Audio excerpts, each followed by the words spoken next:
Los derechos humanos son aquellos derechos inherentes a la persona por solo el hecho de ser persona. Es una perspectiva idealista, ¿verdad? O sea, queremos que los derechos humanos sean de esta forma. Los derechos humanos no son eso. O sea, los derechos humanos no son derechos para todas las personas, eso es irreal.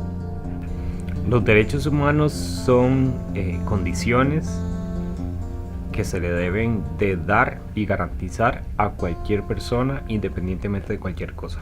O sea, solo por el hecho de ser humano ya usted tiene acceso a ciertas cosas, como la educación, la vida, la libertad de expresión, la libertad de autodeterminación, el derecho a tener una nacionalidad, el derecho a la participación política, y hay un montón. Nacieron después de una lucha súper grande a lo largo del tiempo. Están consagrados en la Declaración Universal de los Derechos Humanos y son 30. Si las personas no los conocen, sí, esto es algo que debería verse desde el colegio, desde la escuela, y esto debería estar súper dominado porque es un tema fundamental de relacionamiento en sociedad y es un tema que nos permite vivir en armonía los unos con los otros. Para mí los derechos humanos son derechos que no se le dan a todas las personas. Se define derechos humanos como un conjunto de derechos que toda persona tiene por ser humano, que son irremovibles, que son inviolables, etcétera, etcétera. Sin embargo, esa no es la realidad de las personas en el mundo.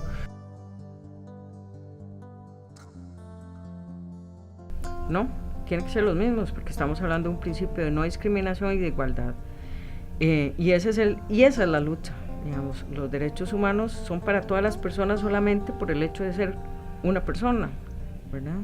Los derechos humanos no son diferentes dependiendo de la población, son iguales para todas las personas. Lo que cambia es la garantía y el acceso de las personas a esos derechos.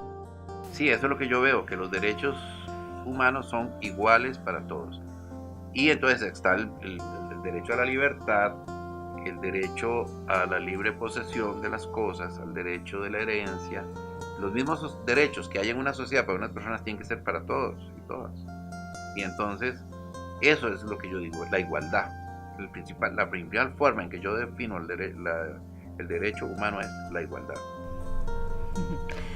En teoría no deberían serlo, pero en la realidad sí lo son.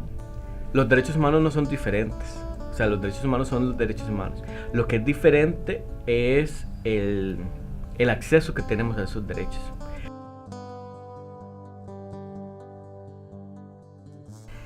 Todavía hay derechos que se nos siguen negando, por ejemplo, el derecho a la identidad en las personas trans.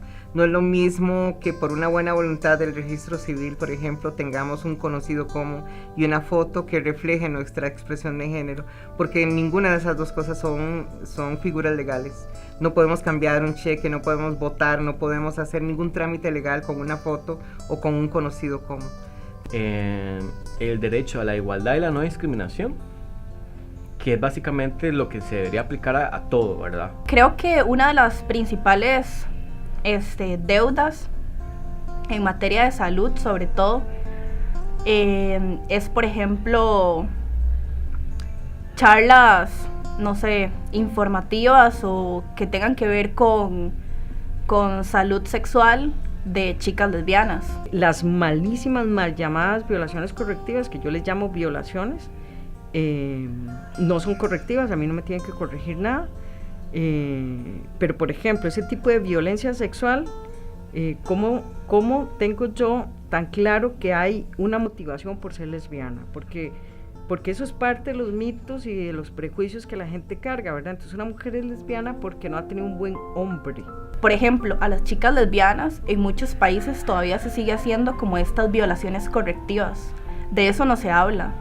De eso no, digamos, esta cuestión de que no sé, violan a una chica porque tienen quieren, o sea, porque es lesbiana, ¿verdad? Y porque llegan varios hombres y la violan y todo para que sienta lo que es un hombre y ya no sea lesbiana. También otro asunto es el tema de niños y niñas intersex que siguen siendo mutilados, y en este caso me refiero a la cámara, que siguen siendo mutilados en el Hospital Nacional de Niños. 1 de cada 2,000 nacimientos es de una persona intersex. Vemos casos de chicas trans asesinadas casi que todos los meses. Vemos casos de adolescentes, niños y niñas que son expulsadas de sus casas por ser LGBT, personas que se suicidan. La esperanza de vida trans, que este año bajó 3 años, entonces ahora es 32. Y es una probabilidad enorme de que me queden menos de 10 años de vida. El enfoque de género parte de lo que dice es: tenemos que cambiar las formas de relacionarnos, las formas de convivir en la sociedad en general, para que todas las personas tengamos mejores condiciones de vida. Es súper importante porque toda la discriminación que existe hacia las personas LGTBI tiene una base de género. Es decir, al final se discrimina a hombres gays o a mujeres lesbianas porque no es lo que se espera desde una perspectiva de género.